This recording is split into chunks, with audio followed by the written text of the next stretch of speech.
Sorry, folks got late to the party, but anyway. So the June Battle Pass brings the FS Triumphant fish for the F2P, which has 2x2 SLBM launch tubes and 2x2 torpedo launch tubes.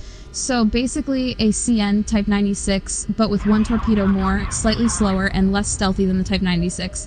But either way, I am happy to get it because I needed a good-looking fish for those stupid daily missions. Now, for those who are angry at the devs for the Hellcat's curse, our devs have finally answered by releasing the Mica M missiles in the paid pass.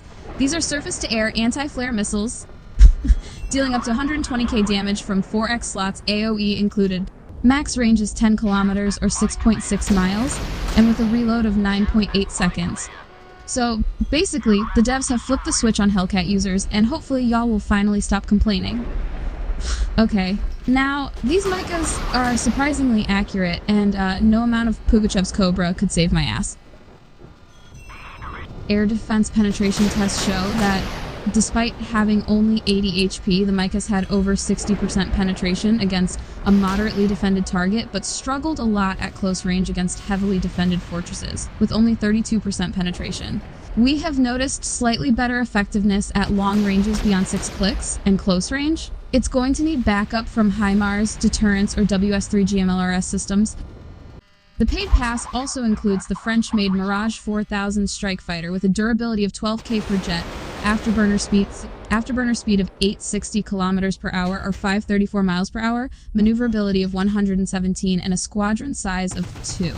I found this boy quite hard to handle because there are just too many buttons to press. So it's definitely not going to be a Hellcat killer, but still, it has an impressive overall burst of 230k and total damage of 646k. Now, all its weapons are anti-flare. I mean, come on, it's carrying unguided rockets, laser-guided bombs, and free-fall anti-submarine depth charges, so hell it is indeed.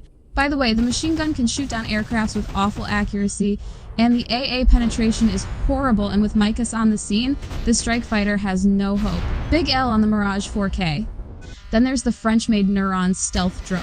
With a durability of 9.4k per drone, an afterburner speed of 846 kilometers or 526 miles per hour, a squadron size of 2, a burst damage of 132k, and total damage of 500k, it tries hard to pretend that it's better than the Thanatos, but all its missiles respond to decoys, so thumbs down for that. However, the ASMP hypersonic nukes have 600 HP and hits at 553 knots from 10 clicks to deal 80k damage.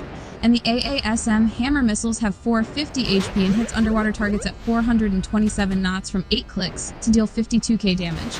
So I assumed it will have good AA penetration, but nope.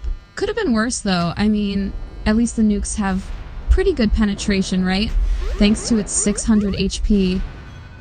And finally, the Super Cobra. With its 12k HP and 553 kilometers or 344 miles per hour speed, this baby is fully focused on air-to-ground combat with impressive anti-submarine rockets. The Cobra carries the highly accurate GAU-19 anti-aircraft machine gun, 2 types of unguided rockets with 1 type hitting underwater targets, and BGM-71D missiles that indeed react to flares but invisible to hostile air defenses. But not to enemy warning systems, their alarm would still beep. And no, the BGMs cannot attack air threats, so not broken, not meta, but neither obsolete. And AA penetration is 100%. As I said, the BGMs don't alert enemy AA systems, so I think it's safe to say the Cobra hits harder than the Speedhawk, but the Speedhawk is all about speed, so both choppers are good in their own ways. Moving on to cosmetics. The free camo is ass, 2 out of 10. The premium camo Star Navigator is cool, 8 out of 10. And the VIP Camo Distant Travel is fine too, giving off big ancient astrologer vibes, and a mild underglow and hologram are there, so 9 out of 10. The VIP Avatar, Landing Commander Sobakai, is cool for its Anubis headgear, 10 out of 10. High Engineer Nova looks fantastic in my opinion, 10 out of 10. And Guard Akram for the F2P looks cool too, so 10 out of 10 for all 3 avatars.